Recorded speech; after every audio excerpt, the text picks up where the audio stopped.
Alright guys, we're here finishing up a whole remodel we've done to this house. It's been a big job, but we're finishing up. I'm going to show you guys something that may help some of you out. It's a kind of a technique that we use. See, we're here in the laundry room. We've got this baseboard, we've already cut it out. We dead-ended it there. Now, not every single corner is going to be a perfect 90 degrees. So we've got a little method that we think works really well for your inside corners. That way you're not having to caulk too much or make a mess or anything like that. So we'll show you here in just a minute and we'll see how it works out. Alright guys, so with white trim board like this, you don't necessarily have to use this method, because obviously you can just caulk the corners and make them look alright and presentable. But when you've got stained pieces of trim like around cabinets, you don't have that option to use caulk. So we like to use this even with white trim, just because we think that it makes the corners look better. But you don't obviously have to, but this is how we do it. So step one, you're going to want to lay your saw over to a 45-degree angle. And this angle is going to give us a line to cut by, as you'll see in just a few moments.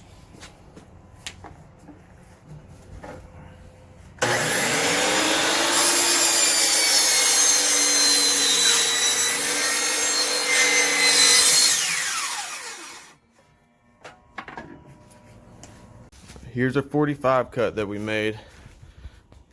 Okay, so the first thing you're going to want to do is make a straight up and down cut along this line here. This is going to be a relief cut. You put a little bit of miter on it if you don't trust it. I'm going to put a little miter on mine. I'm just going to follow the edge of where it's painted up to this point.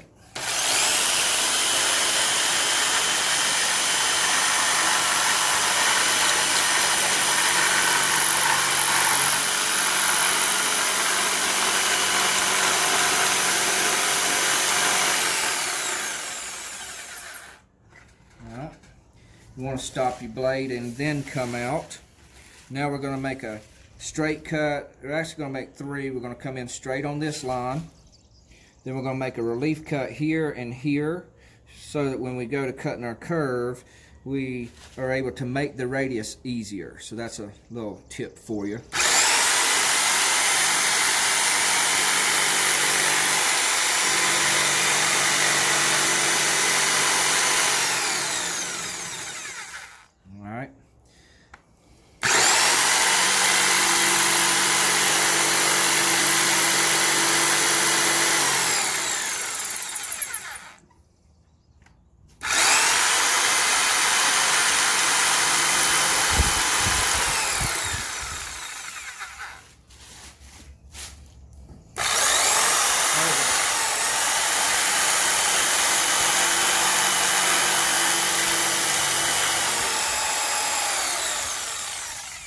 You can see here how we're just following that painted line to get that shape.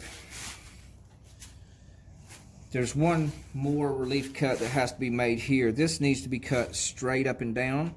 You don't want that being a long point, and you'll see why when we take it back into the room.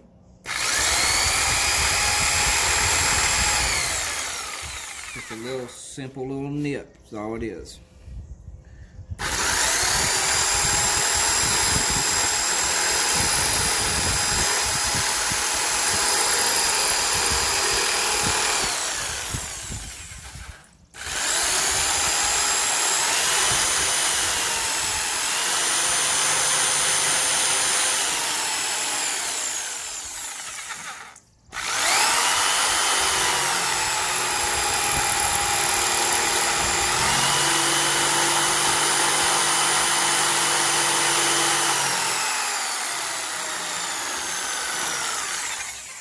And there you have it.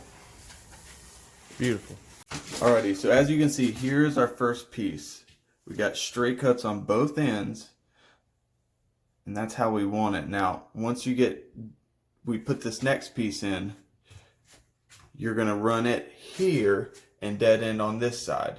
And then again, you're going to do our same technique in this corner and then dead end on this side. And that's what you're going to do, is you're going to work around the entire room that way.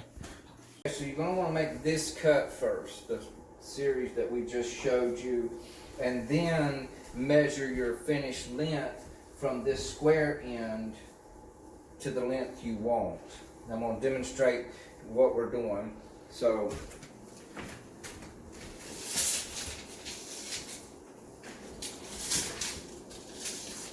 square off of this wall to that piece, 55.5 inches. So I want to take that measurement, bring it to the end of our cut,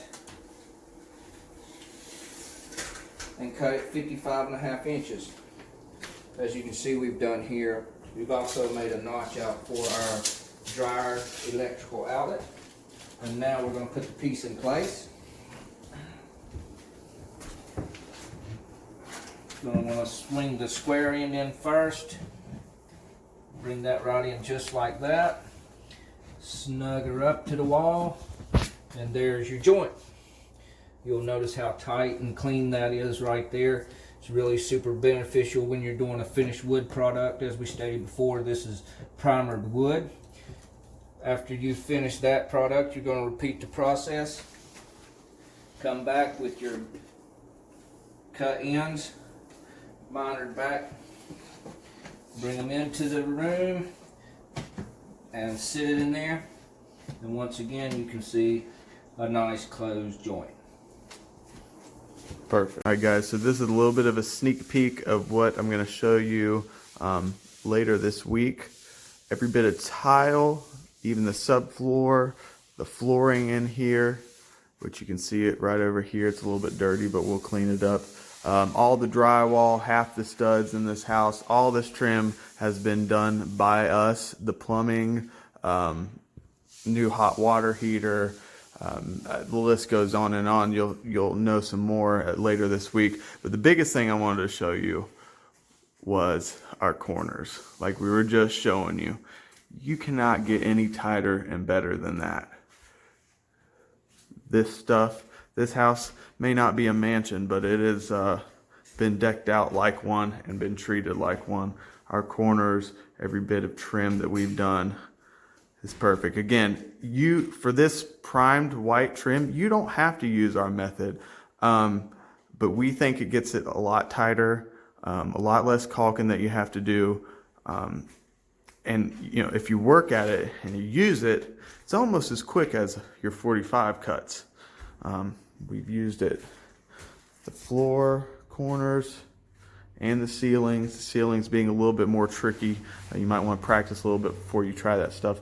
But like I said, we like doing it because, you know, we become proficient at it, and it just makes for a better finished product in our opinion. Alright guys, make sure you like this video and share it with your carpenter friends or your DIY friends. If they got any questions, you guys got any questions, just send me a message and maybe we can help you out.